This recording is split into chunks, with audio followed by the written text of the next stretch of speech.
Hello and welcome to On the Platform, Accenture's continuing conversation about hot topics and trends in the world of platform companies and platform business models. I'm Kevin Collins, the Managing Director for Accenture's Software and Platforms Industry Team, and today we have a conversation that I've really been looking forward to. I'm joined by Maya Benson from Shopify. Maya's led the commercial team for shipping and fulfillment for the past 4 years, so she's pretty much had a front row seat to the digital wars in retail and commerce. Maya, welcome to the podcast. Thank you, Kevin. Excited to be here. In case any of our listeners aren't familiar, can you give us a high-level overview of Shopify and what it does, and then a quick summary of your role? Sure. I'll start with me first real quick. So as you mentioned, I've been at Shopify almost 4 years, which means about 86% of the company has been hired after me, just for context on the high velocity growth you mentioned. I lead strategy ops and product partnerships for our shipping and fulfillment product lines. And I'm excited to introduce you and the team to Shopify. So who is Shopify? I think what's kind of most important to know first and foremost is we're really a mission-driven company.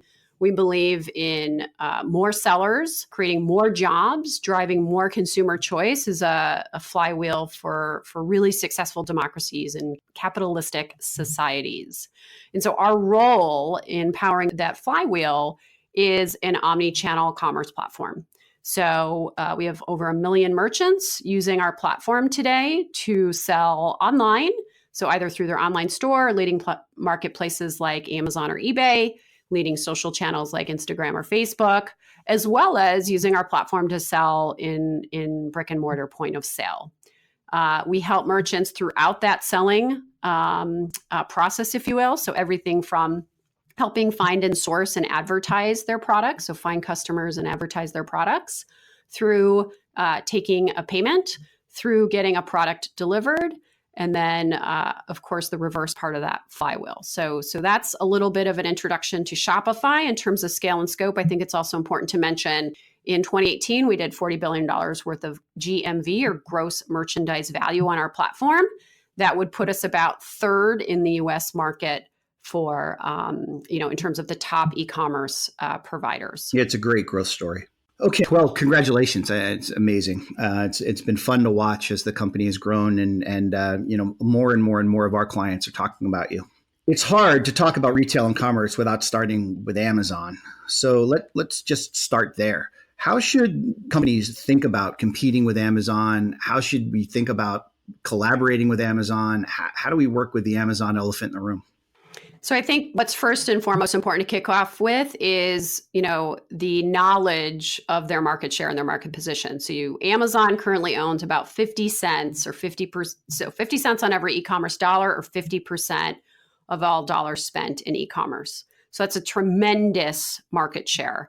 The next biggest player, as I mentioned earlier, we're number 3 in the market in 19.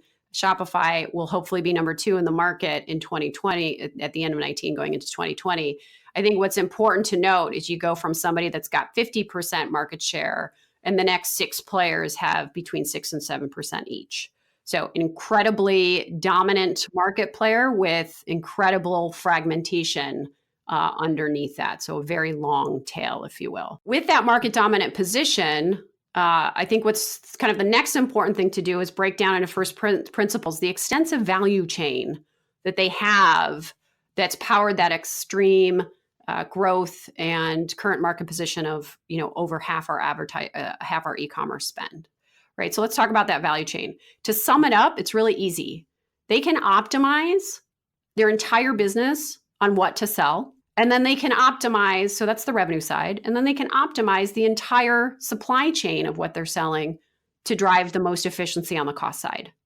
So how do they do that? How do they optimize knowing what to sell? Well, you and I go on there and we go on Amazon, we search for products. So they have demand signals. They know what we're searching for. Yeah, right? We tell them everything.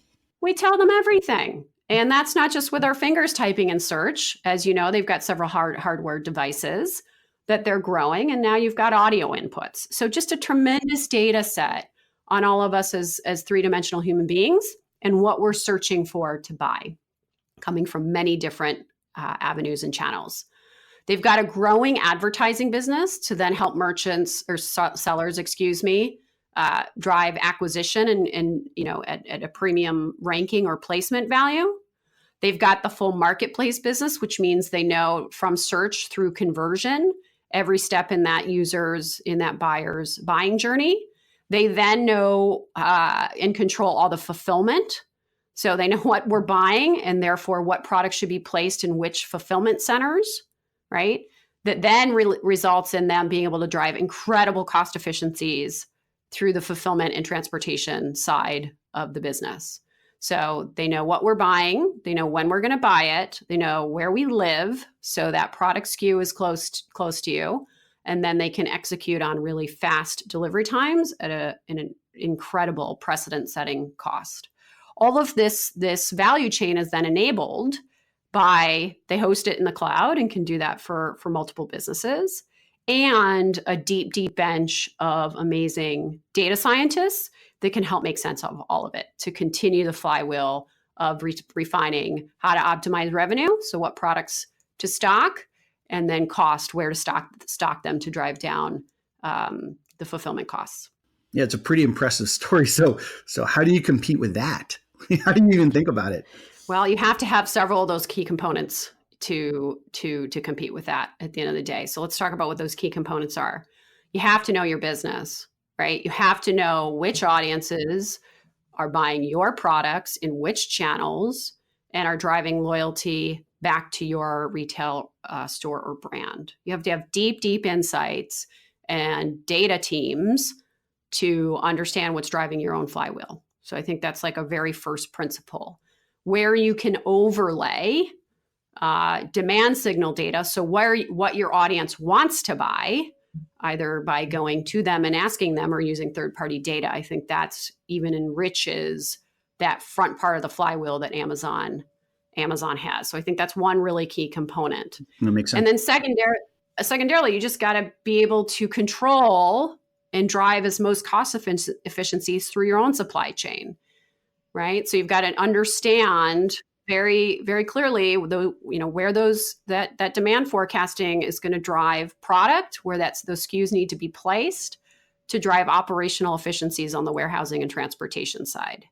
And I think there's tremendous opportunity, given transportation's the longest cost pole in the tent, for to leverage the scale of multiple players to drive down the economics to get closer to what Amazon can negotiate given their volume. So volume is very much the trigger in transportation that can drive down cost. Got it. Oh, yeah. Okay. So that makes total sense. Well, I mean, we're starting to see increasingly digital customer experiences, a bit more data driven, more data rich, and platforms are starting to embrace physical. What's your read on the next wave of disruption in commerce? Is social going to take over? Will digital platforms take over? Are we going to see the rebound of the retailer? Where do you think it's going to go? I think it's a really exciting kind of next chapter where retail is going to go.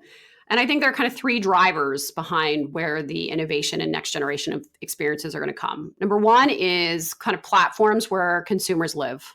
Okay, so if it's social or gaming, I think those outlets where you and I spend hours a day are going to be incredible areas to ripen and become more mature in their commercial experiences.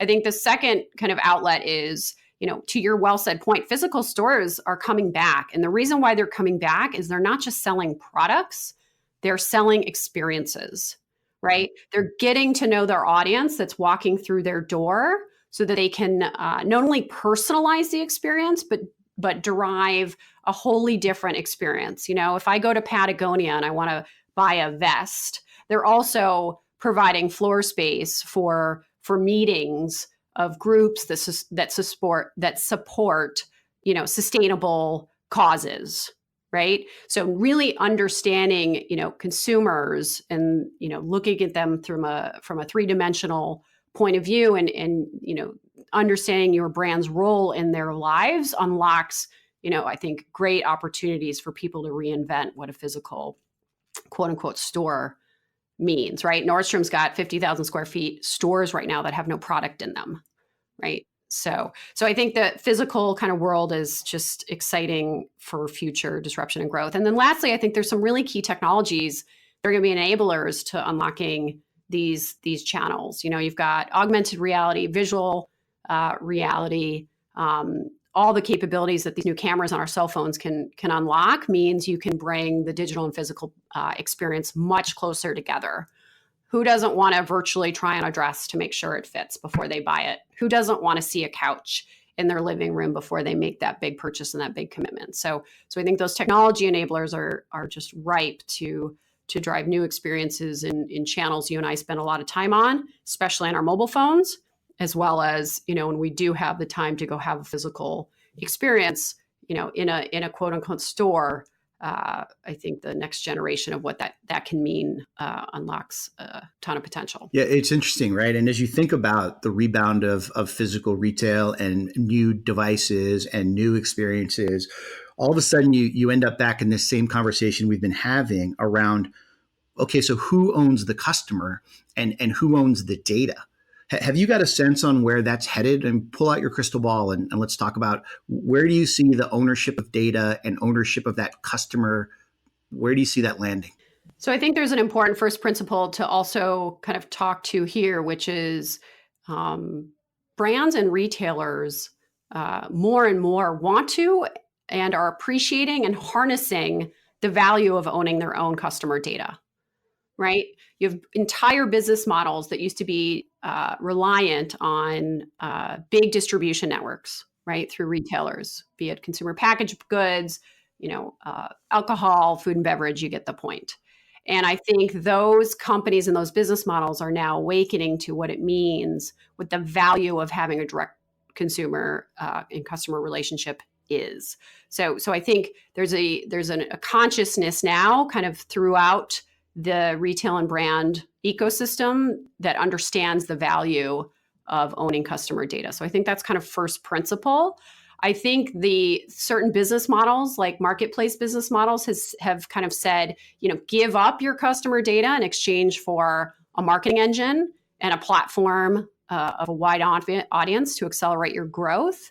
And I think now that those marketplace models are maturing, you're starting to see the downside of giving up that much customer data, right? So they're taking it, they're white labeling, or better said, copycatting the products that you sell on the marketplace platform, and basically negating your business or that channel for that specific product. So I think the evolution in the industry is, a much deeper consciousness of what it means to have direct consumer relationships and the cost associated with giving those up in different business models like marketplaces.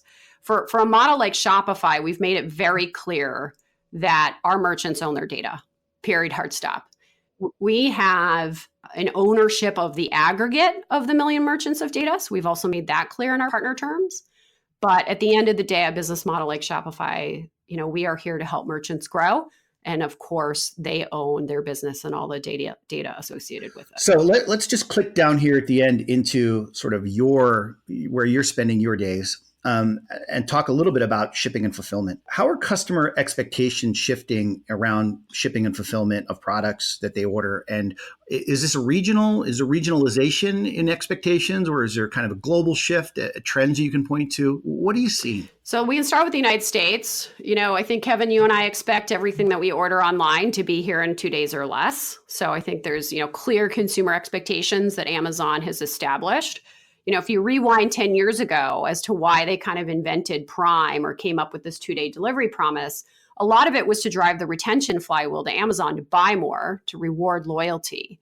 But a lot of it was also just to make commerce online accessible and as valuable as going into a brick and mortar store, right? Instant gratification. If I go get a product in a store, I can have that minute, right? So they were solving for that 2-day, a little bit delayed instant gratification, but at least you knew when it was going to come and it was still pretty quick. So I think that's just a reminder. Yeah, I mean, I ordered something the other day, and it's coming in like 2 weeks, and I was appalled. I've been so trained to 2-day delivery now. Yeah, we're spoiled. We're really spoiled. Yeah, absolutely. So I think the right question though is do you and I expect that delivery promise for every type of product that we offer? I think there's, an interesting answer to that. I know for myself, I can say, no, I don't need everything tomorrow.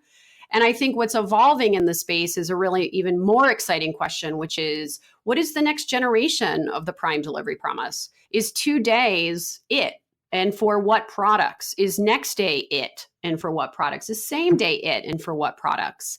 And I think there's a lot of exciting, growing consumer interest in making sure that the e-commerce shipping and fulfillment, kind of delivery experience is sustainable for the planet. Like, we're kind of, 15 years into the e-commerce game now. And I don't know what your driveway looks like, Kevin, but, being a working mom, my recycling is like spilling out into my driveway at this point, right? So I think there's a tremendous opportunity to get very clear in this next generation of delivery promises of what actually has to be there fast, what should that cost consumers, and what burden should be on the merchant or the seller. And then lastly, what's sustainable, right? So, how, now that e-commerce is just, growing at a rocket ship and in different, markets, what's sustainable for the planet, given the tax that it takes to get something, powered by fuel to your front door and then unboxed with a whole lot of plastic and cardboard. Yeah, and the next generation of consumers are going to absolutely 100% demand that we get our act together around both of those things, right? Delivery, packaging, all that stuff. 100% for all the right reasons, as well as all the selfishly right reasons. Like, I can't park my car in the driveway because there's too much cardboard. Yeah, I hear you. Okay, well, unfortunately, that's all the time that we've got today. But Maya, thank you so much for taking part in today's conversation. It was really nice to catch up with you. We hope that you all enjoyed this episode. Please help us get the word out and be sure to subscribe, share, rate, and review our series. We would love to hear from you and hope you tune in again for the next episode of On the Platform.